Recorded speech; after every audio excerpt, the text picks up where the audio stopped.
আপনি বলেছেন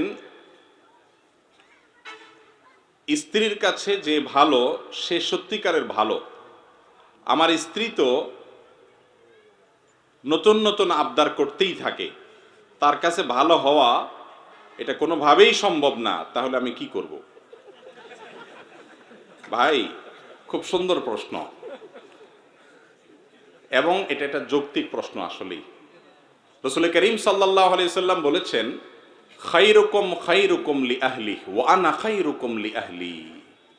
তোমাদের মধ্যে সবচেয়ে ভালো মানুষ সে যে ব্যক্তি তার পরিবারের কাছে ভালো। আর নবীজি বলতেছেন তার কথা যে আমি তোমাদের মধ্যে আমার পরিবারের কাছে সবচেয়ে ভালো মানুষ, আমার পরিবার আমাকে ভালো মনে করে, ভালো জানে। আর তোমাদের মধ্যে যে আসলে পরিবারের কাছে ভালো সে আল্লাহর কাছেও ভালো, সে শ্রেষ্ঠ মানুষ। এখন কথা হলো যে বহু মহিলা আছেন, বহুত স্ত্রী আছেন, তাদের আবদার স্বামীর যা সঙ্গতি আছে তার সাথে মেলে না। প্রতি মাসে তার একটা করে নতুন শাড়ি লাগবে, বেচারা হালাল ইনকাম করতে গিয়ে তো সেটা দিতে পারে না, তাহলে স্ত্রী তো ভালো হওয়ার সার্টিফিকেট জীবনেও দিবে না। মেম্বার সাহেব, কমিশনার সাহেব যেরকম পয়সা ছাড়া চারিত্রিক সনদপত্র দেয় না, এই মহিলাও ওই নতুন শাড়ি ছাড়া চারিত্রিক সনদপত্র দেবে না। তাইলে এই বেচারা কি করবে? ভাই,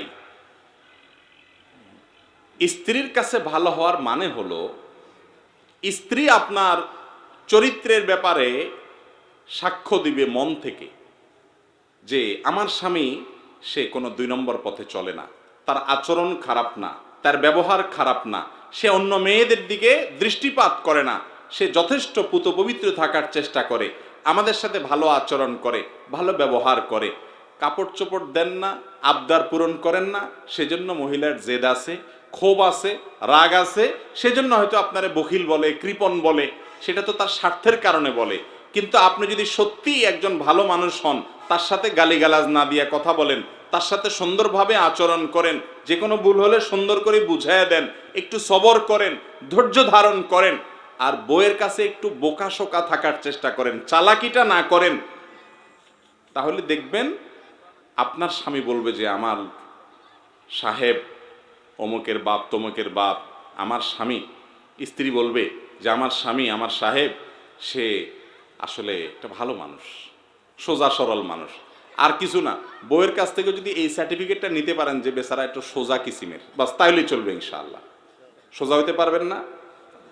আমাদের নবী করিম সাল্লাল্লাহু আলাইহি সাল্লাম তার স্ত্রীগণের সাথে, উম্মাহাতুল মুমিনিনের সাথে কিরকম ছিলেন জানেন? একেবারে সরল মানুষের জীবন। একটা ঘটনা আপনারা অনেকে হয়তো শুনেছেন।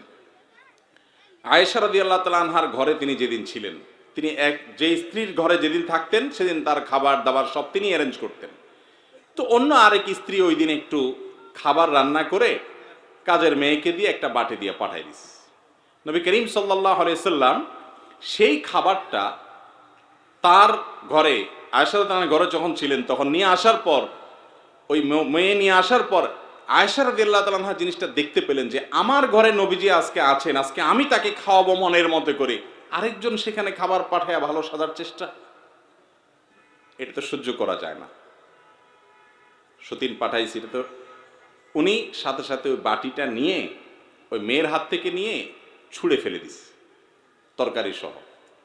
তরকারি তো তরকারি, বাটি 2 ভাগ হয়ে গেছে, কাঁচের বাটি ছিল বা মাটির বাটি ছিল।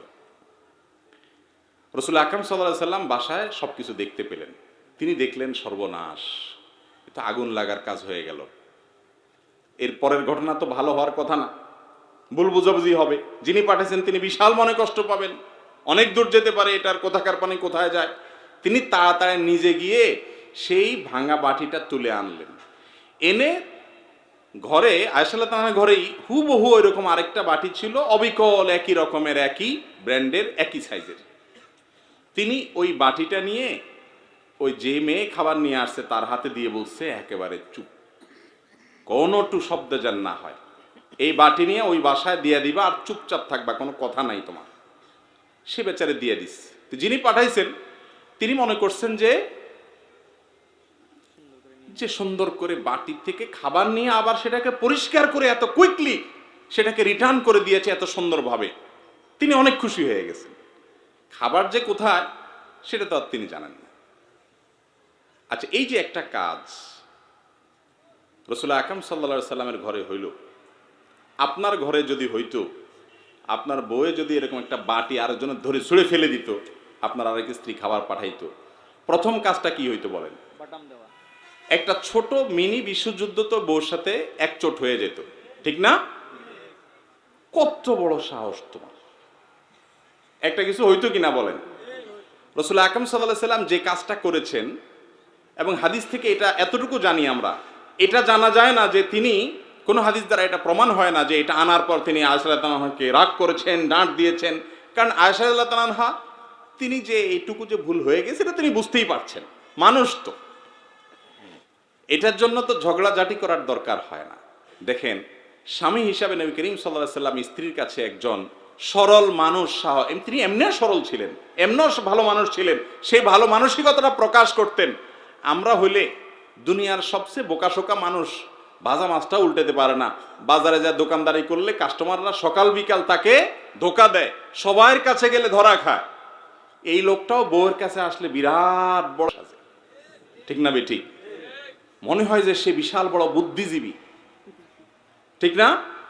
আরে ভাই, আপনি সারা দুনিয়াতে বুদ্ধিজীবী হইল, বউয়ের কাছে আইসা অন্তত আর কিছু না হোক একটু সোজা সরল সাথে, তাহলে শাড়িটায় যদি কিনে দিতে নাও পারেন, তার আর্গুমেন্ট অনুযায়ী যদি আবদার পূরণ করতে নাও পারেন, ইনশাআল্লাহ দেখবেন বউ আপনার সামনে না বললে কি হবে, অন্যদের কাছে ঠিকই বলবে যে আসলে মানুষটা ভালো, লোকটা কি ভালো।